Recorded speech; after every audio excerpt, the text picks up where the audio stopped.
Qué tal gente? ¿Cómo están? Espero que estén súper bien. Mi nombre es Mario Guerrero y les doy la bienvenida a este primer video de la clase número 2 de este taller de programación básica en Python. En la clase pasada cerramos con el manejo de variables y en esta clase nos concentraremos fuertemente en lo que es el control de flujo. Por lo tanto, durante la seguidilla de estos videos que pertenecen a la clase 2, pasaremos de lo que es de idle a archivos de código, ¿cierto? En la cual revisaremos las estructuras secuenciales y la función print. También trabajaremos después las estructuras condicionales, que es justamente lo que el corazón del control de flujo, ¿cierto? Esta capacidad que le entrega al código de poder tomar alternativas y, por supuesto, tomar diferentes caminos dependiendo de las condiciones que le entreguemos. Luego seguiremos con las sentencias iterativas, ¿cierto? Lo que son los ciclos dentro de la programación, la capacidad de darle al código la habilidad de repetirse cuantas veces sea necesaria. Y finalizaremos con los modificadores de estos mismos ciclos. Así que bueno, sin dar más preámbulos, ¿cierto? Comencemos con este video número 1 de la clase 2. Cuando decimos de idle a archivos de código, queremos comentar algo súper interesante. Abrimos primero nuestro idle, claramente. Y en él vamos a recordar que utilizamos nuestro idle directamente para poder programar en la clase número 1, ya que eran temas básicos que tenían que ver con declaración de variables y trabajo de string y operadores sobre estos.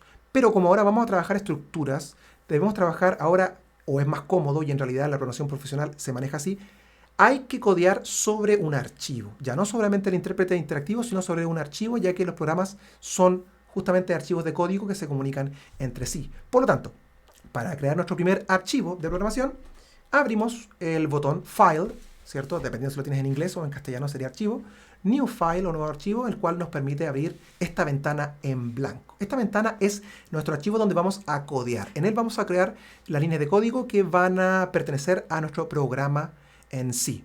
Se abre con el nombre por defecto Untiled, ¿cierto? O no editado, ¿cierto? Y viene en blanco para poder llegar y codear. Todo lo que nosotros escribamos aquí va a ser nuestro código, ¿cierto? Y una vez que nosotros lo guardemos y lo corramos, se va a visualizar en el intérprete interactivo, en el idle. Ahora, para no estar haciendo Alt-Tab, ¿cierto? O corriendo ventana por ventana, y es lo que al menos a mí me acomoda bastante, lo que le aconsejo es que arrastren la ventana, ¿cierto?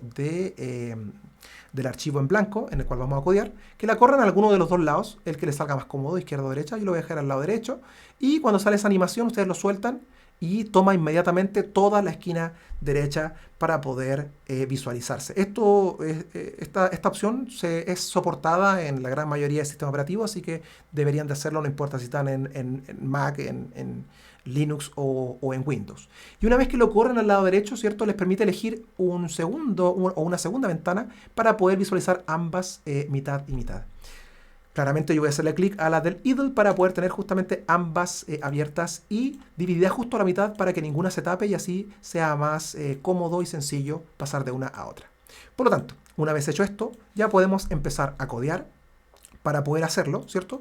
Lo primero que vamos a hacer es escribir un código sencillo como lo hemos trabajado antes, ¿cierto? Por ejemplo, vamos a escribir, por ejemplo, lo que habíamos hecho, 4 más 4, ¿ya?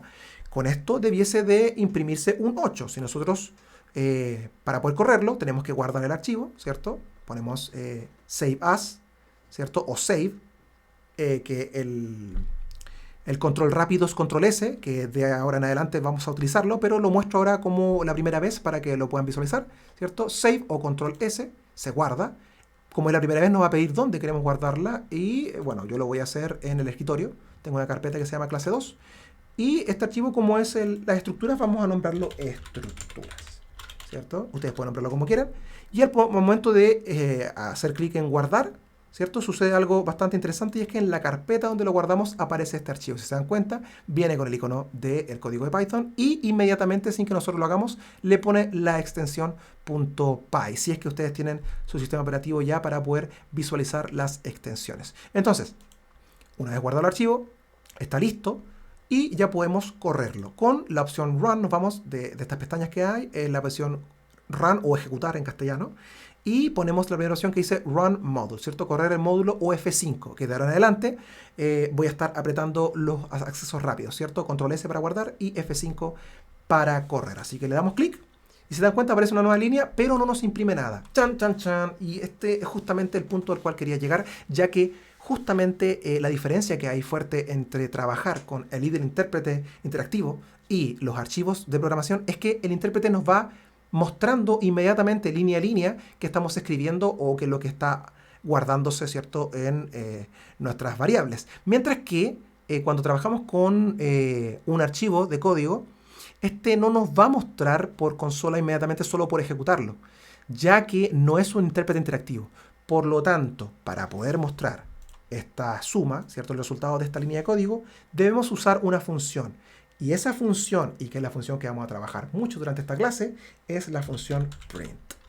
Print es en inglés imprimir, ¿cierto? Y como toda función en Python, lleva dos paréntesis y lo que vaya dentro de esta función va a ser su argumento. Más adelante, en los siguientes módulos, cuando veamos funciones, vamos a entrar en detalle cómo se trabajan, ¿cierto? Qué es lo que es un argumento y si puede llevar más de uno. Eso lo vamos a ir trabajando fuertemente más adelante, pero por ahora basta con que sepan que las funciones en Python siempre inician y cierran con un paréntesis los argumentos que van dentro de ella. Print es una función la cual recibe como argumento una expresión y esa expresión la imprime por pantalla en la consola. Por lo tanto, guardamos, como le dije ahora es control S, ¿cierto? Y luego apretamos F5 para poder correr. F5 y ahora sí nos muestra el resultado que es 8. Por lo tanto, en ese sentido, es así como vamos a estar trabajando ahora. Cada vez que hagamos un cambio en nuestro código, debemos guardar y debemos apretar F5 o correr, ejecutar el archivo. Por lo tanto, esto también puede trabajarse con variables. Entonces, por ejemplo, si yo quisiera escribir nombre, ¿cierto? La variable nombre. Y a esta variable le asignamos la cadena de caracteres o el string Juan. Con esto nosotros podemos guardar, pero si nosotros corremos ahora el código, ¿qué va a pasar? F5 y nuevamente, ¿cierto?, nos imprime 8, pero no nos imprime Juan. ¿Por qué no nos imprime Juan? Justamente no nos imprime porque no le hemos dado esa instrucción. Entonces, las estructuras de Python justamente corren de arriba hacia abajo y de izquierda a derecha. Por lo tanto, cuando Python corre por esta estructura dice, me están diciendo que imprima algo, que imprima 4 más 4, imprime 8, y luego llega a esta línea y dice, me están entregando una variable y le están asignando un string, una cadena de caracteres que dice Juan. Pero luego llega al final y dice, no me están pidiendo que haga nada, por lo tanto me cierro. Entonces, si yo quiero imprimir el nombre Juan dentro de una variable, me basta con poner una nueva línea, ¿cierto? Y escribir print de justamente el nombre de la variable. ¿Y cuál es el nombre? En este caso, vale la redundancia, es nombre, ¿cierto? Nombre, no nimbre, ¿cierto? Y nosotros al momento de ahora guardar, control S, si se dan cuenta, cuando un archivo tiene cambio y no está guardado, tiene un asterisco, una estrellita, control S, se desaparece. Y luego aprieto F5 o, como usted le dice, ¿cierto?, la opción correr, ¿cierto? F5. Y ahora me sale 8 y por supuesto me sale Juan. Si se dan cuenta, no hay salto de línea entre ellos porque estos espacios que yo dejo no los traduce el intérprete para poder mostrarse. Son espacios que uno puede dejar para hacer la visual más cómoda para el ser humano. Pero si yo todos estos espacios en blanco los elimino, ¿cierto?, nos daremos cuenta de que el código va a correr de todas maneras. Guardemos control S y ejecutamos, ¿cierto?, F5.